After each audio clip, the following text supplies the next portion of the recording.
পাঁচ ফোড়ন দিয়ে দিলাম।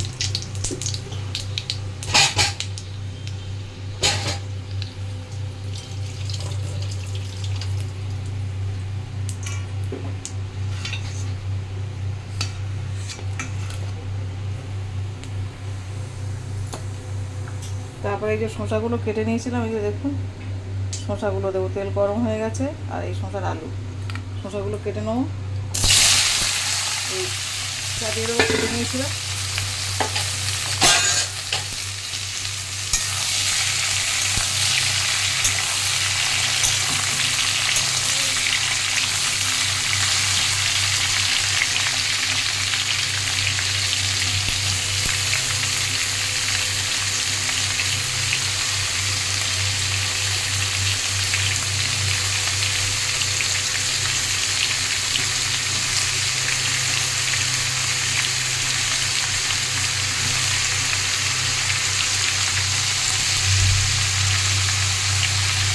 না ভালো করে ভেজে এবার ঢাকা দিয়ে দেবো। তারপর নুন দিয়ে ঢাকা দেবো। নুনটা নিয়ে আসি।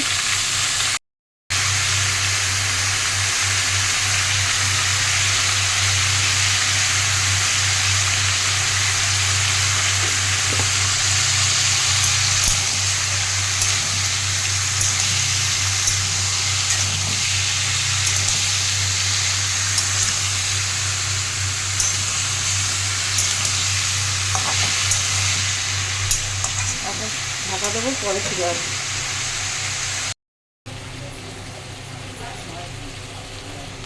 চিংড়ি দেবো, তখন অল্প করে চিংড়ি দিয়েছিলাম। আর একটু হলুদ লাগবে বন্ধুরা, আর এটা একটু মিষ্টি মিষ্টি তরকারি বলে একটু বেশি লঙ্কা দেবো না।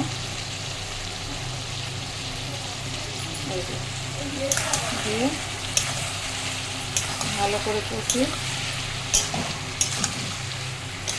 একবার শুধু করে খেয়ে দেখবেন।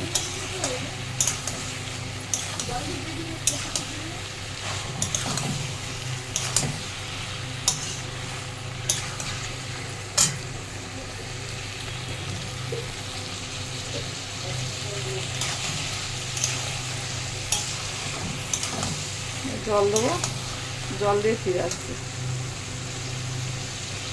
একটু কষিয়ে নিয়ে জল দেবো। দেখুন শসা চিংড়িটা আমার হয়ে গেছে। আর একটু রসটাকে আমি শুকনো করে নেবো, একটু ঝোল ঝোল থাকবে না, এমনি শসা একটু জল জল, আরও জল বেরোবে। আরও একটুখানি করবো, শুকিয়ে নেবো।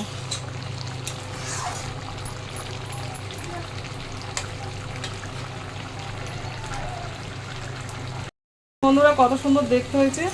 আর এরকম এটা থাকলে আর একটু মেরে দেবো রসটা, মানে এই গ্রেভিটা আর একটু মরবে। এই যে হয়ে গেছে। আর একটু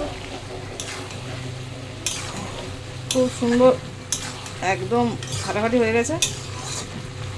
নামিয়ে নেব, নামিয়ে নিয়ে ফিরে আসছি। নিত্য নতুন রেসিপিটা পেতে আমার চ্যানেলটাকে লাইক করবেন, শেয়ার করবেন, অনেক অনেক কমেন্ট করবেন।